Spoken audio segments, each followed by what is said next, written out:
Hello, lads. Welcome back to Worlds 2021. I believe we're dropping in hot. I didn't actually think we were going to be on screen because I was told by our producer we're dropping in hot into the draft, and so I was ready just to get things going. But we're here for Game 5. Silver Scrapes has been played, and we have one more game of this series to see who will make it through to that matchup versus Husha Live tomorrow. Galatasaray have decided to be on the blue side for this game. They banned out the Afelos, the Lucian, and the Jinzhao, whereas Kiana and Zoe have been removed by Beyond. I think a lot of that, in terms of priority, I think a lot of it goes down to the misfortune now. The fact that you can actually first pick it instead. It is still leaving the Lucian open as well, so now you're in a position where the AD carry pool is quite wide, and it's down to who do we prioritize. Obviously, it seems like they're going back to the Lucian, which was the pick we saw for the first time today in our first game. And in the first game, Alive and Zergsting had a 20 CS lead in the lane. They were ahead of Doggo and Kino. It was the only time that bot lane has not looked like a Grand Canyon between these two teams. Alive and Zergsting were able to get ahead. They put Doggo behind, and still that game didn't go as well as perhaps Beyond would have liked it to in the end. There's the misfortune picked up.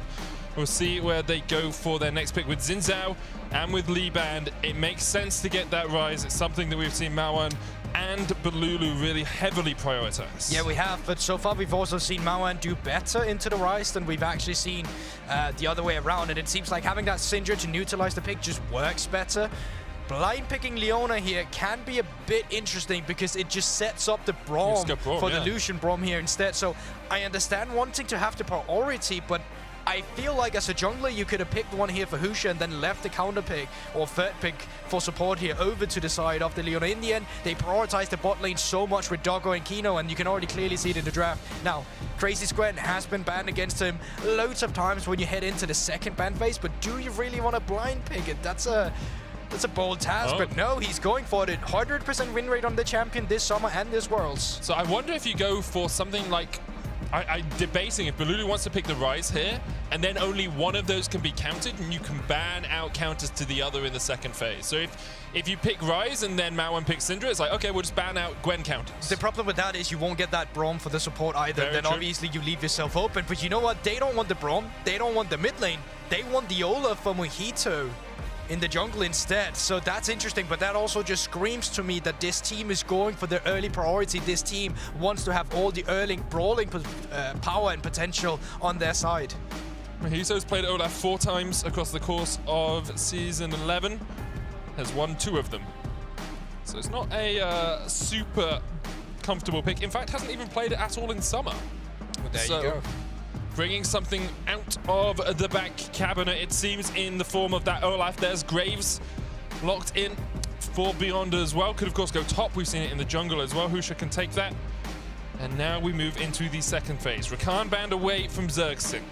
Trundle taken away from Maoan.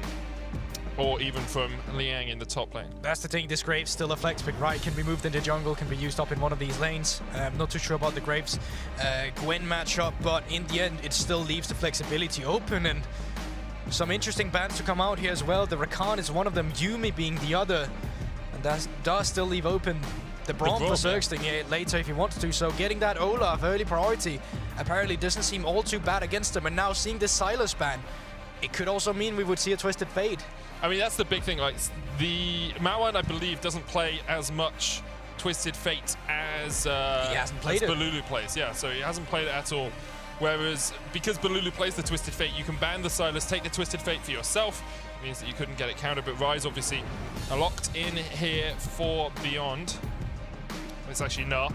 You were saying? Well, it's really difficult to tell when it's locked in, man. Well, like, yeah, some of them are hard. You can just follow the blue line at the top there to see when it's finally locked in. There's the Gnar instead. But yeah, the Twisted Fate, it kind of just screams this pick as soon as you see the Silas. If you're gonna lock in the Ryze here, then you knew you'd just be facing the Syndra once again. But yeah, as you said, now he's gonna go up on towards Gwen here. We will have this Graves in the jungle. Well, perhaps can still be pushed in mid, but that's what we're assuming. And then the rest of the map for Galatasaray should be locked in here, as the Twisted Fate will be the first one here for Bolulu. And the question is, what do you pick into the top lane, into this? Oh no, it's already Gwen. Yeah, Gnar into Gwen is the top lane matchup, so I don't even need to talk about that. Support is the option. Lucian Nami is something we've talked about a lot. It's very strong, the power of electrocute Nami, Tide Coiler's Blessing with PTA. You can proc a lot of damage. Of course, Lucian gets extra damage if he's empowered auto attacks, or if he's buffed while he auto attacks with that passive. So it's a very strong laning pick, but instead the Trundle here for Zergsting. The Trundle can be interesting as well because you will have the pillar still against the Misfortune. If she starts the bullet time, it has a fairly long range, and then the obvious choice obviously is that Trundle just does really well into Leona. The fact that you can steal away the resistances on the W, and if Leona does go Aftershock, well, you know what, that's even more resistant to steal. So now with Alive, or not Alive, but Bolulu having locked into Twisted Fate, the counter pick for Maoan instead is going to be this Ryze to match the proactivity on the map, to match the side lane potential. Once again, Galatasaray bringing out something they haven't played for the entirety of summer. Both the Olaf and the Trundle not picked by their respective players. Maoan with the Ryze in the mid lane, as you say, to match the ability of the Twisted Fate to roam around. And it's one last time, one last game between these two to see who gets through to tomorrow, who has the mammoth task of beating Hanwha Life in a best of 5 to make it to the group stage. Galatasaray looking to do it for Turkey for the first time in their history, for the first time in 4 years for the TCL. Beyond following in the footsteps of PSG Talon, of course, who made it to groups last year. But also just signature champions all across the board, really. You have Gwen for Crazy, you have Maoan on his Ryze, which was the most played for him in summer, Bolulu on a roaming champion like the Twisted Fate, and then Doggo on the Misfortune once again will be coming through. This is the comfort you're looking for. This is the game 5, where all the other games, they don't matter no more. It's back to best of 1. And last time it was the best of 1 between these two teams, it was Galatasaray that came out ahead. And Galatasaray heavily focused the top lane. It was PK playing in the top lane for that game as well, not Liang. You can see as we get onto Summoner's Rift, lots of early plans being laid, lots of strategies being discussed. One last chance to make it through to tomorrow. Just taking a look aboard the summoner spells. Mojito not opted in for the Flash on Olaf, but it will be the Ghost, which in the early game gives you some extra rundown potential. Crazy, once again, on the exhaust and the Gwen to take care of the Mega Gnar damage that can potentially come through later into the game. Crazy on this Gwen was, well, crazy in the mid game, and a lot of these team fights when he was excelling his pressure, and he obviously has that hallowed mist into the Misfortune bullet time, which gives him a bit extra leeway once we finally start seeing that team fight scenario later into the game. Of course, that's a long way away still. Both wards placed here by Galatasaray, one up in that top third bush, one in the middle bush in the bottom lane, but it's an Oracle's picked up by Zergsting on his reset. Husha also has an Oracle's of his own, but neither team really going too deep. Neither team making forays into enemy territory, very willing just to play a little bit more defensive. And this is kind of what you expect in a game 5 when everything's on the line, when basically your year ends after this game if you lose. Teams tend to be a little bit more apprehensive about how far they want to push it. But for the first time today, Medic, we're actually having our jungler start up towards the top side instead, and then pathing down towards the bottom side, which obviously means that the skirmishes no longer will be up towards the top side, at least not for the first 3 minutes, but down towards the bot instead. And I think that makes a lot of sense if you're Mojito, because your bot lane has been struggling. Your bot lane has been on the receiving end of a world of hurt. Doggo continues to need a chiropractor when he's about 40 years old, because he's put this team on his back, and that's a heavy weight to carry throughout this series. But for the moment, he continues to shoulder that burden for Beyond. Speaking of brawling in the bot lane, you can see Zergsting, he's not opted in for the Guardian. In fact, he's opted in for the Hail of Blades instead. That really gives you some of this early fighting potential, specifically when you get the pillar as well. It's one of those easy things where you can auto attack cancel, or animation cancel rather, with your Q, and then you steal away Doggo's AD. You make it harder for him to win out in these trades, which he's been so far so prevalent at doing. It does mean Zergsting's relatively squishy early on. Subjugate will help him out later. Of course, you can subjugate the Gnar, subjugate the Leona, and steal away a bunch of their stats, but for now, Hail of Blades isn't the tank keystone in the same way that something like a Guardian or an Aftershock would be. Aftershock on Trundle, not the best one, but a Guardian definitely can help you out. Both junglers spotted on wards. the Razor Beaks, respectively, have been cited by their opposition. And so far right now, priority on the top lane for Galatasaray, priority in the bottom lane for Galatasaray, and mid lane is actually the only place where Beyond Gaming right now is having any priority. It's going to be interesting to see if they fancy their chances for a scuttle fight here in the early game. Of course, there is 15 seconds until it respawns. Both junglers has made their way down here. And you can see Kino, he was trigger happy just a moment ago, looking for that center plate as well. Now with Husha coming in from the jungle. Mojito is 2 camps ahead. They're going in the bot lane as Kino dives onto Zergsting. Ignite is ticking. They're trying to turn it back onto Kino, and Burst Blood goes over to Galatasaray. And now here comes Mojito. Double TP's expanded. Once again, it's a brawl in the bottom lane. Everyone wants to come to the party. Bolulu flashes away immediately. And the root goes down. Mojito falls. Doggo with the kill. It's a double. Maoan takes the second. Maoan showing up in this early game. I don't really know what the game plan was for Galatasaray with the TPs, because you could clearly see as soon as they came through, Bolulu just wanted to flash out. Mojito got caught by one of the CC as well. And all of a sudden, a play that started out really well for Galatasaray completely turned around, flipped, and Beyond Gaming now in the lead. Look at Doggo's gold, 300 above alive. And a minion wave crashing in with Kino already out on the map roaming. Yeah, Kino going up towards the top side, looking to see perhaps if Crazy overextends a tad, but the big thing for that is, he's spotted. Once again, it's Doggo who gets out ahead. As you say, Kino was spotted just a little bit on the ward. Crazy snip, Zenith Blade stun. Liang going in, there's the wallop. And down goes Crazy, and it doesn't matter if you spot Kino, he is still there to get you. And this is the Beyond we saw in the PCS, the Beyond where they have Kino out on the map in the early game after they've been getting Doggo some resources. Everything in this game 5, despite the first engage, is going well for Beyond here, but nicely done trading onto Kino, not flashing that piercing line. Unfortunately makes him get first blood, and this is where the situation starts to become a bit dire. The TP coming in immediately matched by Maoan, who plays this super beautiful. He finds the extra scatter on the E, and then the flash once again with it. And the spell flux of the minions then for the Q to finish it off. Just, you know, beautiful play actually. It just feels a little greedy as well from Galatasaray. Like, you didn't need to push up like that. Yeah. After the TP comes in, Bolulu flashes, Mojito doesn't need to go for another undertow, just run. Get underneath your tower. Would have been a 1-for-1, would have been okay. But right now, Beyond able to use that advantage to get themselves about 600 gold ahead of their opposition.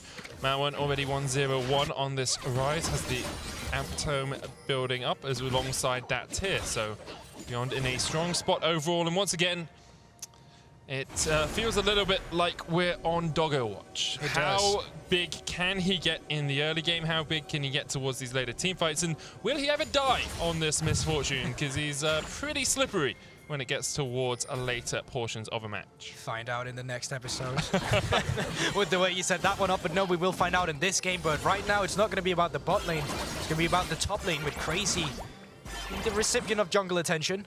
Yeah, Husha backing away from this. Lots of minions there. Didn't really want to try and trade in. Crazy gets the needlework at the 6, so it's just able to back away because Husha's on the top side of the map. This is an easy enough dragon take for Galatasaray. Don't have to be too worried about being collapsed on. Doggo still only level 5. If he had 6, I think maybe you'd be a little bit more apprehensive about making that play. Yeah, but it's still very nice getting this in the early game just because of how late these dragons were stacked in the game just before this one. And it's important to remember while this skirmish did go in the favor of Beyond, they haven't really had their point of attack yet for Galatasaray. It is going to be that Destiny Gate when it finally comes through that really going to dictate how this game will be played out, as it's also on Maoan to then finally follow around him and match the pressure that's coming out from Bolulu. Bolulu constantly shoved underneath his tower, though, makes it a little bit difficult for him to get out and about on the map. There's the pillar going out. Doggo down to half HP, alive, dashing forward. Zenith Blade coming out as well. Flash away with the cleanse. Doggo has the flash from Zergsting. Husha on his way. Flash forward by Kino. Shield of Daybreak gets the stun onto the Trundle. Zergsting now on the wrong side. A dodge. Doggo just wants the auto in here to get the kill. And Doggo gets his second of the game. They thought they could go for it. Mojito was around the bot side, but he had to join in the mid lane for play onto Maoan, where he also got away. And then Husha down towards the bottom lane. Amazing shadow to come through to actually assist this bottom lane. And Doggo once again picking up a fantastic kill on an aggressing Zergsting on the Trundle. Initially for Galatasaray, it looks good. But how the plays are ending, they just favor Beyond. And again, it's Doggo getting ahead. You can see 600 gold, his lead, 300 gold lead in the mid lane as well for Maoan, who's having a stellar performance on this Ryze so far, escaping that gank. And managing to get some early pressure for Beyond. 1,200 gold the difference between the two teams now. And Galatasaray, once again, a struggling early game. It's kind of been the story of the series. They, apart from, I think, game one, they really haven't been able to get any leads in the early game versus Beyond. Now, I wonder what leads they're going to be looking for. Bolulu had just recalled now. He picked up some Mercury treads in the beginning just to make sure that all that CC on Beyond Gaming won't affect him too much. And now when he's coming back to the lane, rather, I think we're going to be looking at the first Rift Hail. It has just been spawned up, medic. Supports were up here to try and assist, but with the pressure that Doggo is deploying on the bot lane, then Zergsting, he'll have to assist Alive even further. Kino down here as well. Cleanse is not up for Alive either. And with mid lane not showing, well, here they are, it was a dire situation. Kino starting to push forward for this invade. I will draw your eyes to the fact that Doggo has decided against lethality this time. No early serrated Dirk. Instead, you know, Kraken Slayer, one of those new quiver items, probably on its way. Makes sense, I think, into an Olaf and into a Trundle. The ability to chip away at them rather than trying to burst them down, I think, just a little bit more powerful for the MF. It does mean the bullet time won't do quite as much work as it usually would, or at least as it has done in the last couple of games. Husha on a ward here, but Doggo just looking for the plate. Third of the game, 9 minutes in for him. Shared with Kino, but Doggo won't mind that too much. Maoan trading onto Bolulu here in the mid lane. Forces the Galatasaray mid lane up back once again. It's the small things right here for Beyond. It's not the fact that they're not able to take away the red buff, but it's the fact that they're able to move around the pressure and move it like pieces down towards the bot side. Get another plate for Doggo, back off, keep Alive on the back foot, make sure that he can't see us as proficiently that he would be without this pressure, and then just continue pushing Galatasaray back to make sure that they're not feeling confident themselves to go for a cross map with Bolulu up towards the top side, but keep him under his own tower. And now you can see, like, Liang very willing just to play the side of the map that doesn't get any attention, right? Husha has been up here a little bit, but it's kind of like Emily said yesterday on the desk. Like, Maoan knows his role. Liang knows his role on this team. The pressure isn't going to be put down to Doggo. Pressure isn't going to be spent. Pressure isn't going to be put up to Liang. Sorry, the pressure is going to be spent on getting Doggo ahead, and he is ahead. He's in a very strong position now on this misfortune. 800 gold between these two teams. Galatasaray will be looking for some sort of play to get back into this game. But this game also highlights the first narratives we were building throughout the day of Galatasaray. It is that top side with Crazy that gets lead. You can see it here in the CS department as well. Yes, a big minion wave is being pushed in towards the top side. He will be able to pick that up and then continue to stay further ahead of Liang. And then on the opposite end of the coin, of course, it's been Doggo the entire day. It's been Doggo the entire tournament. That has been the driving factor for Beyond. It's these two differences of style that clashes together. And I think this game, with how close the early game is, with how easy it is for anyone to join a fight from the mid lane with a Ryze, with a Twisted Fate, then this is going to be an interesting series. Zergsting has to flash away as Husha able to push forward here. Gale Force complete for Doggo. Medium Quiver, 1,300 gold. Long Swords, Cloak of Agility, 600 gold. Pickaxe, 875. Doggo being fed. Priceless here for Beyond Gaming. For everything else, there's MasterCard. One of the earlier one today, actually, with 9:29 being finished here. At least that's what I think was the timestamp I saw on it when it popped up. And the next Drake is active here. Remember, Galatasaray, they picked up the first Cloud Drake, and it looks like they want to extend it here. TP's coming through from Maoan in the mid lane. And both top laners also have TPs should they want to join the fight. But right now for Galatasaray, there really isn't a ward in a very good placement for it. So I think Beyond Gaming, they'll be getting the mid lane priority now, and they'll be moving down towards the objective. Yeah, I think this is a really greedy contest from Galatasaray if they decide to go for this. TP's coming in below them right now. Liang actually about to time out for Gnar, so this could be dangerous. Will he still have the Gnar bar when he goes in? Bullet time on the backline, Crazy diving in. Maoan's already killed off Zergsting. Importantly as well, Doggo still alive. Crazy turning it back in though, when Kino's down, it's a double. And I thought it was greedy, but Galatasaray had other ideas. A double kill going over to Alive alongside the Drake. Super crucial that Bolulu finds Doggo in that fight to make him flash over the wall. And once the priority now is there for them, they can pick up the kills, they can pick up the objective, and they can pick up the waves with the CS now, which should also in turn give them some nice reset timers to get out on the map here. So Galatasaray, despite having a small deficit, able to find it. And here we see it with the TP. You can see it's a split fight already from beyond. Doggo caught off by the gold card. Liang Crazy joining it. as well. And it's actually not a flash over. It's Maoan who's finding the Rail Warp to get them back into the team. But when it finally happens, it's just too late. And speaking of too late, Kino's flash. Yeah, definitely too late there from Kino. The fact that Liang TP'd in and then went mini Gnar immediately just totally changed that fight. Seems like it's good timing from Galatasaray, understanding how the Gnar bar works, and because of that, Alive now 3-0-0 with the Kraken Slayer complete on this Lucian. Where's this AD carry been the rest of the tournament, the rest of the day?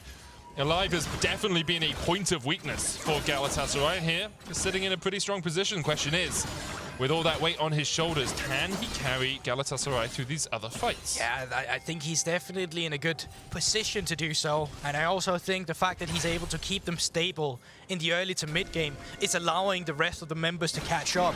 Players like Crazy on the Gwen, the further we get into this game, the more annoying he's going to get. The scaling on this champion is absolutely absurd. And once again, remember how it fares into the ranged champions of Beyond are super nice. They're forcing you to walk into them. That's not what you want to do when you're against a Gwen. You can see the gold lead that was developed in the bottom lane now extinguished. Both AD carries on an equal amount of gold. Doggo here eats a pillar, but it should be fine as the culling comes out just to clear out that wave. Husha's down on the bottom side of the map. No rift hold for him as that was taken by Mojito and can be used to try and push the next tower. Plates have fallen though, so no extra turret plates coming out from that. Still 1,000 gold the difference between these two squads. But I still like what Beyond is doing here. They have Maoan in the mid lane, push in the mid lane, move down towards the bottom side of the map, create pressure.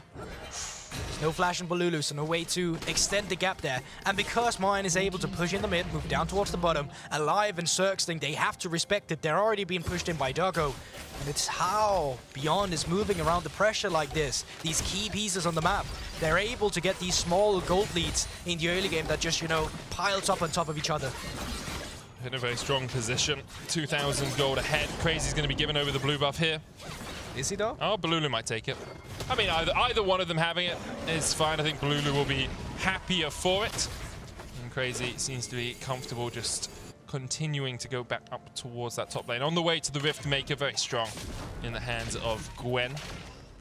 Speaking of Rift Herald also been picked up, still in the inventory off. Why are you looking? Don't That's a good one, man. That was a good one. That was a good one. All right, well, fair enough. They are going to be having the Everfrost come out from Bolulu soon. I think he's going to be recalling now for it. And once you have that, it's the extra CC layer you really get on the gold card that makes this champion so obnoxious to play against on a broader map state. Specifically, Crazy now as well should be backing and getting that Rift Maker you were speaking about as well. And it's now when you're finally matching Beyond in the item department that you can try and look for something with this Rift Help. We'll see where they decide to use it. Obviously, a bunch of options. Usually, if plates are down, you want to crack open the tier 1 in the mid lane. Opens up more of the map for you, gives you many more avenues into the jungle. And with Alive being there, that would make sense. But you could also just try and focus down someone from the enemy team. Right now, that man seems to be Maoan, as Mojito is running in behind him. Did run over a ward. Maoan steps forward, and Mojito will just retreat back towards the river. Yeah, the problem with going for the mid lane is that it's always going to be pushed in by Doggo, and because of that, you won't have the agency to actually drop down the Rift Hell and then just make it work. Well, a little exchange here. Yeah, with the exhaust, Liang should be able to dodge away from this one. Does still have the flash, continues to try and trade in. Flashes away, bullet time used in the mid lane, and Zergsting is down. Solo kill. Doggo is a flipping monster, man. This guy. Get him a bigger backpack because he needs to put all 4 of his teammates in it from time to time. 3-0-2 now on the MF. Yes, super nice to see from Doggo. That's finding his team in a position where they'll have to fight for the next Drake, which potentially is soul point for Galatasaray, but the fact that they're able to excel so much pressure every time Doggo is around is absolutely insane for Beyond. This guy, what he's doing for this roster. We were just talking about how Galatasaray could use the Rift Tower to hopefully open up a tower somewhere. I mean, immediately Beyond like, oh, well, we'll just bullet time kill someone and then it's fine. Use the Gale Force as well. Everfrost used onto Mojito there just for the slow. Does have the Ragnarok. Doggo caught out a little bit, but flashes. There's the gold card into the culling. Kino can eat that with the Eclipse. Liang looking for the flank. Has that Gnar. He's exhausted right now. No Mega Gnar building up. Galatasaray continue to defend. Crazy does have TP. Riftel's going to get a charge in here, but should be able to take out the tower as Beyond are strong enough to defend. Ocean Dragon is up. And the question is now, do Beyond want to take this fight? Because Doggo is half HP, doesn't have flash, doesn't have heal. It looks like they might be giving this one up. And they are. Doggo, when I see Doggo recalling, I know, okay, that means the rest of Beyond, they're not coming for that one. And they're not going to threaten it with the steal either from the side of Husha. So they push in the mid lane. Obviously, tower has already been taken, and it's just going to be pushed in. Now, catch rather by Crazy. And Zergsting in the mid lane with a life. So soul point now for Galatasaray. So despite Beyond once again being the team ahead, the objective setup is where it falters. Feels very much like game 1. And 2. At the moment. And 2, yeah, it's very true. Galatasaray 4.5 minutes away from a possible Ocean Soul. Beyond still in a good spot. You've got Collector Gale Force complete on your AD carry. He's level 11. Maoan is the Everfrost, and I think he's changing his build path from the build he did last time he was on Ryze, where he didn't get the Seraphs early. He actually had 3 items. He had Zhonya's, Morello Nomicon, and a then tier, just sitting on a tier, yeah. which was a little bit sad. I think he's going for the Seraphs early here, which does give you such a huge output of damage on the Ryze. But we'll see if he decides to complete that, or whether or not he's going for the Zhonya's, because he does have Stopwatch as well in his inventory. Then waiting before they really get pressure on the map here. Maoan stepping up, will be forced to burn flash, I think. As well. TP coming in. Not forced to burn the flash because of the TP. Good dodge on the Undertow. Some fancy feet there from Maoan. Liang's TP'd up here. The rest of Beyond are actually on their way. Remember, Maoan has the TP to rejoin if he needs. Kino behind. Alive is not here. Sick here. Bullet time could be sick here. Could just be not used. Solar Flare misses. Turning it back around. Maoan there, Doggo standing, just waiting in the wings, waiting in the darkness. Now he steps back forward when there's vision. Undertow coming out. Ragnarok available for Mojito. Does have the ghost. There's the bullet time. Zergsting stops it with a great pillar though. Almost goes down. No flash taking on Doggo. Away. No flash on Doggo. Bolulu dived in, but Bolulu died because of it. Alive going with the culling. Kino will tank that up. It's exchanged to Husha, and Beyond will be able to walk away from this one. Get one kill, get out. I can't believe he lived there, but the fact was that Alive just wasn't there to join the fight, so it was a 4v5 from the beginning. And because of that, Beyond, they're able to accelerate the lead once again and get one of these picks. They're so good at doing it. As long as there's not an objective involved, Beyond are really good at finding ways to get further ahead into the game. And now 4,000 gold ahead, Goldborg there in such a strong position. You could see like both teams were eyeing something up. They were like looking across the room at each other like, we're gonna fight, we're gonna fight, we're gonna fight. And then the bullet time comes in. Zergsting with a superb pillar across the wall. Looked like he'd caught them out. But in the end, Beyond just that slight bit better. It's an interesting play as well. It was opted into from all the way back in the beginning, with Crazy just waiting to see if Maoan would step up, and then all of a sudden all the teammates were here. Mojito holding on to his Ragnarok for so long. And if you take a look onto the minimap, yes, it's a good pillar, but Alive is just not there to capitalize on it. So Bolulu dashing in here is just dashing into the enemy team, and I think he could have just walked up and hit that gold card instead of porting in. Yeah, there's no range as well, because the Alive wasn't there, right? What's Olaf going to do? Swing at the wall with his axes and hope he chops through it in time to get to Doggo? Couldn't do it. Doggo now 3-0-3 on this misfortune. Alive now by himself, caught out a little bit, but able to force Beyond away. A minute and a half on the Ocean. You have to feel that is where the fates of these teams will be decided. Galatasaray take it with an Ocean Soul in this composition. They're pretty much unkillable. Only execution is sitting on Liang. But they also have some defensive items this time around, with Stopwatch for Maoan, with the Stopwatch for Doggo. The fact that you have that one extra is super nice in terms of Galatasaray only have one of them right now. So if Alive is caught off guard, or anyone else for a matter of that fact, they don't have that extra survivability to go through one of these exchanges. So Beyond Gaming, all they have to do now is just keep these lanes shoved up, get control of the objective in a good manner's time. I mean, already now you can start doing it if you feel like you need to be extra thorough about it. You can see pink wards are finally out. It's an Ocean Soul map as well, and that has not been the map that Beyond has been enjoying, because it creates extra bushes, and these extra bushes are just something that they haven't really taken into account around it, but this time around, they're doing a good job. They have the pink wards, and they're creating some space around the Fog of War. Yeah, across games 3 and 4, I think their vision control has been a lot stronger than it was, especially in game 1, where they really struggled. Here, we see them clearing out all that vision. No wards in the river at all for Galatasaray. Complete darkness, and as you say, this is nice. Galatasaray will probably just give up this dragon. You don't have to fight it. The issue is, of course, Beyond could do something like this where they look for you. Olaf there coming out. Doggo waiting. Has the bullet time. There's the TP coming in alive. Trading onto Liang. There's the bullet time. Really doesn't do as much as Doggo would have liked here. Color going out. Crazy going in. Liang forced away. Maoan unable to join the fray in time. Realm Warp has been expended.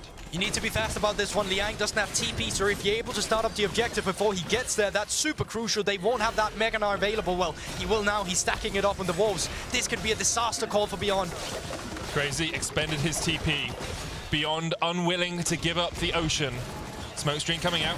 Now it's down. Kino down to 400 HP. Crazy stepping in. Maoan with the great root there. Ragnarok not used by Mojito. Just ate the damage. And Liang back to half HP because that Mega Gnar has been proc. No vision still for Galatasaray. Do you go back to mid or do you take it? You're looking for the fight. Mojito stepping in. Mojito's just dead. And once again, it's Doggo. What can this man not do? He dives in. He gets the Gale Force. He gets the kill. And because of that, Beyond get the dragon. And it's perfect with the setup this time around because Galatasaray had no vision. They couldn't opt into it, but they're still looking. Pillar could catch one out. Liang could be a key target here. It's Galatasaray looks to try and chase him down. Maoan, though, able to walk away. Overload coming out. Good Pillar. Stops the jump, but they just don't have the chase. And Beyond able to slow down any option for Galatasaray to get back into this game by taking away the Ocean Soul. It also leaves you with the feeling that Galatasaray should have continued their pressure on the top side, should have continued with pushing in the mid and then extend that up to the top instead, since Beyond in the end had all the setup for the Drake, and it was beautiful this time around for Beyond, even with Galatasaray forcing Liang down in its HP's bar. They didn't know when the Drake was low enough for Mojito to walk in there, which is why he had to face check to know. And because he face checked, well, he got blown up by Doggo. It doesn't have flash either, right? So it's just, it's purely a typical Olaf player, run at you and hope that I hit enough to do enough damage to take the kill. But, couldn't quite do it.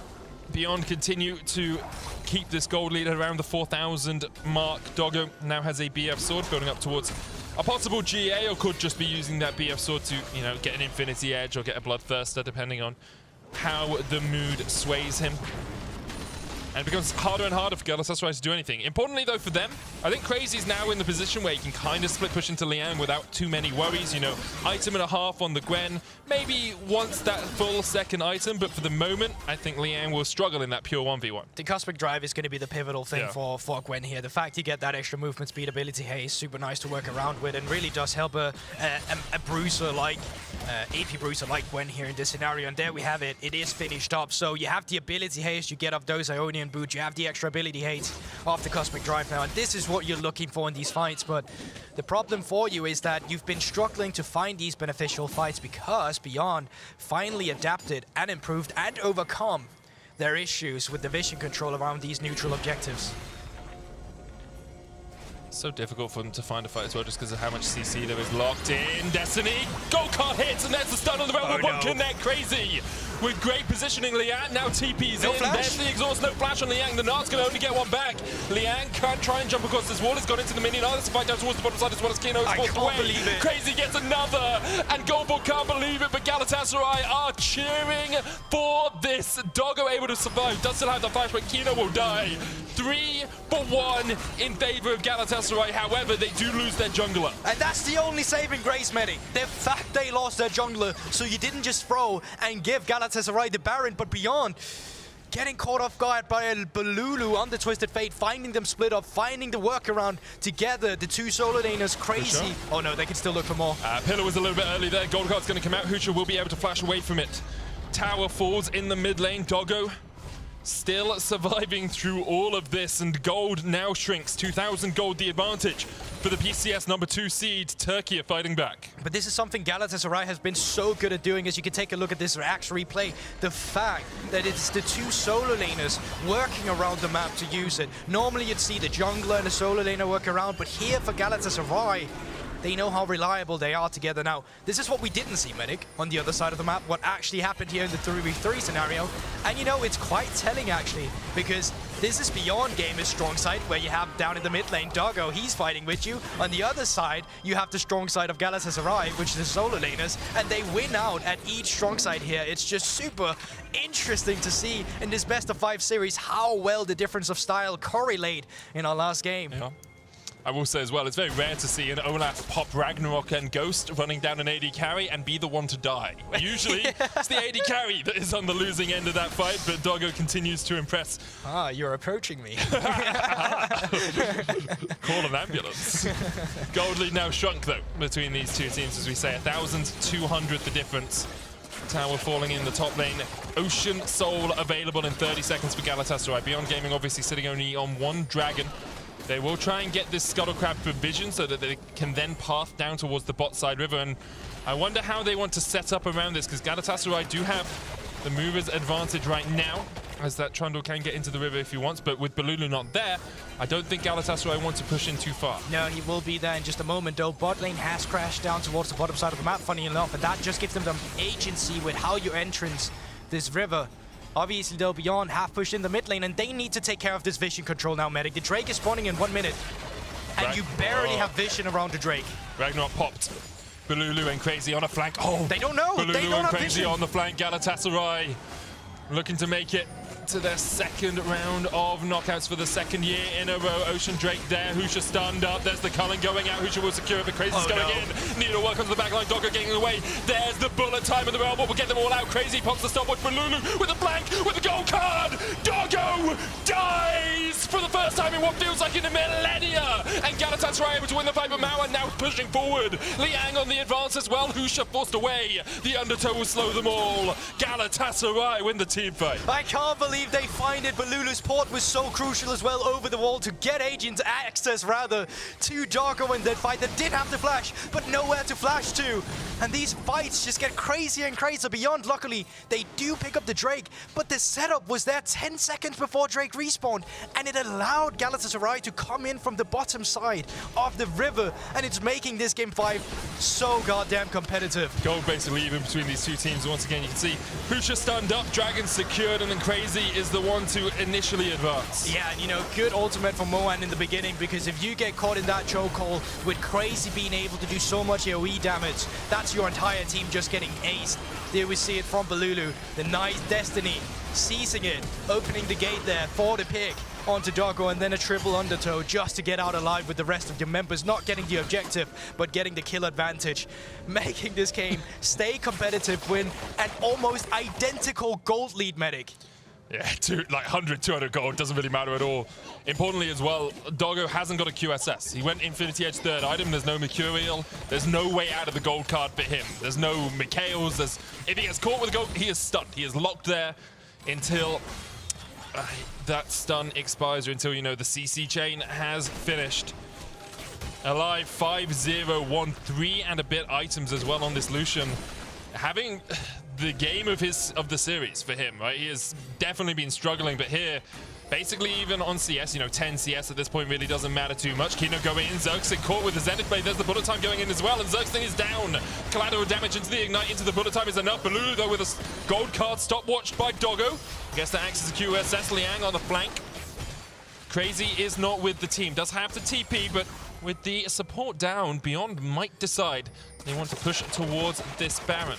He can't do this right now. There's only 20 seconds on Zergsting, and I mean, you can try and threaten it, but there's so long range on the members here. Bolulu has Lich Bane and a rapid fire cannon on his gold card, so they'll be doing a ton of damage. They do have double AD carry, so they're going to get through it quite quickly. But you can see Husha's taking quite a bit of damage alive. Going forward, the Zenith Blade misses, and that could be the go signal for Galatasaray. Crazy going in, looking for the damage onto Kino. Maoan and Kino pop the stopwatches. Bolulu with a stun card, only onto Liang, and he's building up that Mega Gnar. Kino is low.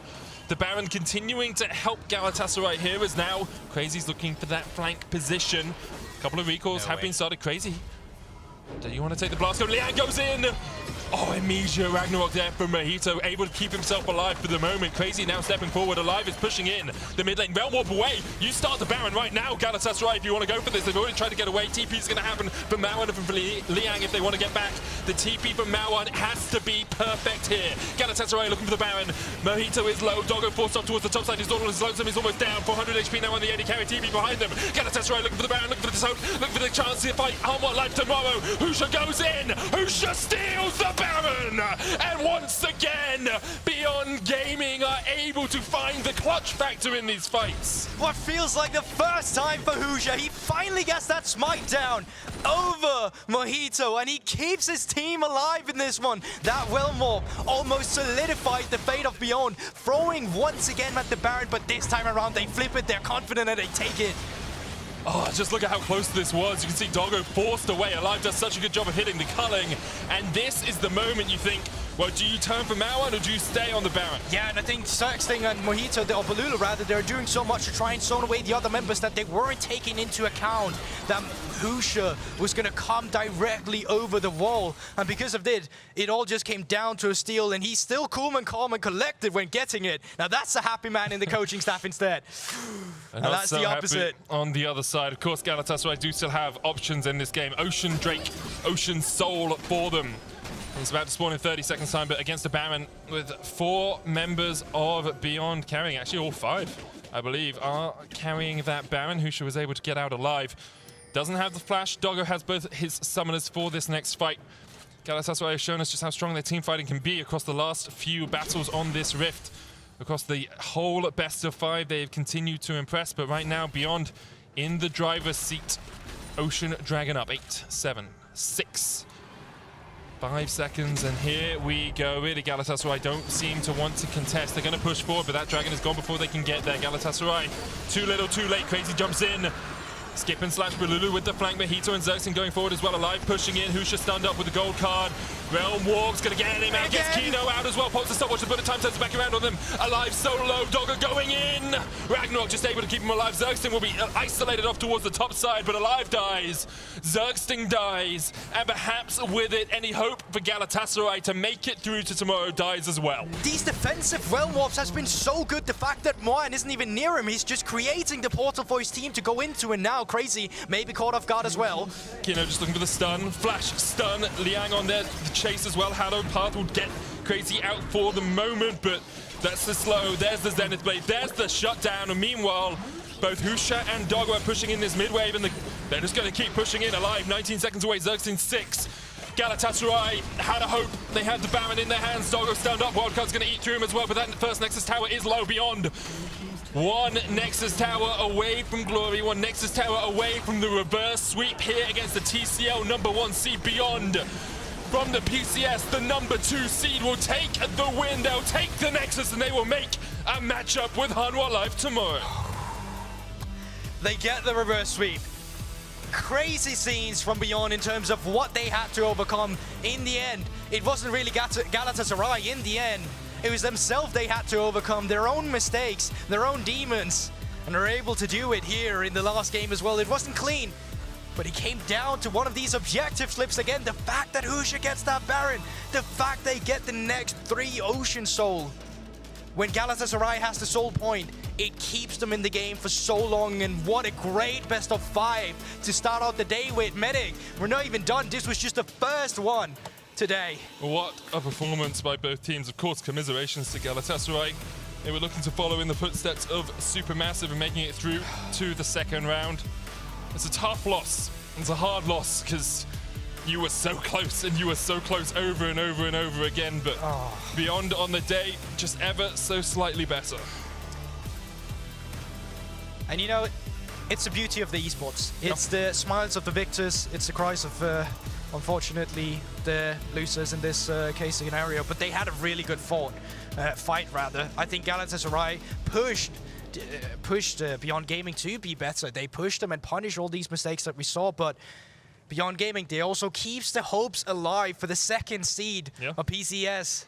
That would be a huge performance by them against Hanwha Live tomorrow if they're able to take the win. We are going to a break before the State Farm analyst breaks down that Game 5 and looks ahead to the next series. We've got 5 more.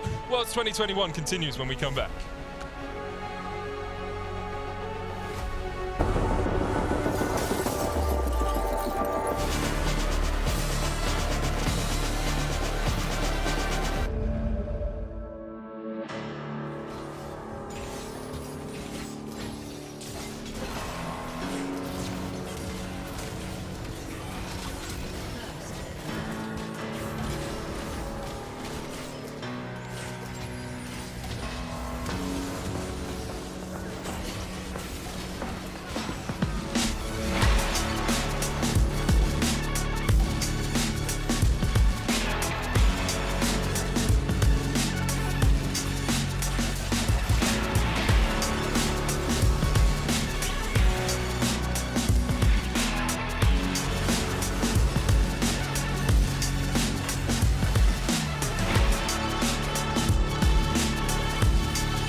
Welcome back to Worlds 2021 and the State Farm Analyst Desk, where we have gone the distance in our very first best of 5 here in the play-in stage, but it will be beyond gaming, getting it done and in reverse sweep fashion to push themselves into another series just tomorrow against Hanwha Life Esports. But I got to be honest, it happened exactly as I expected. Of course. Oh, yeah. Naturally. 100%.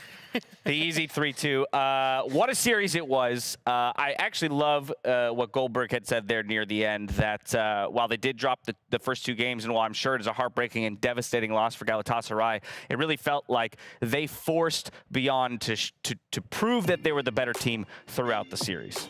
Yeah, I 100% agree. I think you've gotten, obviously, the mistakes that came in around objectives coming in from game number 1 and game 2, and they had to try and tighten the ship, make sure that it was a bit more sealed, because as they started to move in towards the rest of this, we still saw some errors around objective fights, right? You can see where that go graph is not exactly the scary. most convincing of go graphs at any point in time. It definitely instills me with confidence, you know. That's sarcasm for any of you out there who didn't catch that. Either way, though, this one, a lot like a majority of the games in this series, took no time to get off the ground. We had kills going every which way very early on. Yeah, and I mean, I think the thing I do want to highlight once again, you don't even necessarily see it here, but like I do think Husha's performance in this series was a lot more reminiscent of what I saw and what I liked from them in their road to get here, right? Like when they were able to take games and series off of a team like PSG Talon, it was because he had much stronger communication with the team. Obviously, you know, he had all of the smites missed previously just so he could hit this one, you know, because that was the important. Hit the one that matters. So, but like jokes aside, I do think that his increased performance is a huge part of why we saw Beyond able to take this series, and like we said, even in those 2 losses, you know, it's very arguably was in their favor. Yeah, and across from that as well, I think Kino played a lot better as well this series as well. He had his own, especially that Rakan game where he looked really, really good. And I think as a result, we got, you know, Doggo fed a huge amount of these games. And I think the big thing was if we came into this and you don't have the misfortune with 3 kills, well, this is going to look like a very, very different game. So I think you got to say well done to Beyond to actually being able to take some of these early gold leads. Yeah, so they may have just run a marathon, but they're looking at another one tomorrow against Hanwha Life Esports. But if I'm going to take anything away from this series, Emily, it is the fact that across all 5 games, even in their losses, they did have that advantage at 15 in terms of gold. And so the question remains, will they be able to build similar advantages against Hanwha, and can they clean up the aspects of their play that almost threw some of those away? So I don't think they'll be able to build similar advantages against Hanwha. I was actually really surprised, like pleasantly so, honestly, because when we talked about what Beyond did well, even in their losses, it was that they did play around the early game well. Like I said, Husha was performing a lot better with his lanes. They seemed to have a clear-cut understanding, and they were drafting for that more as well, right, with some late-game teamfight insurance. And so I think going up against a team like Hanwha Life, much stronger laners, particularly Chovy. The big thing to me is the bot 2v2. Well, we'll have to see tomorrow, but after this commercial break, we will be joined by Ryze to bring us into our next series, Peace versus Red Canids. Catch you here in just a bit.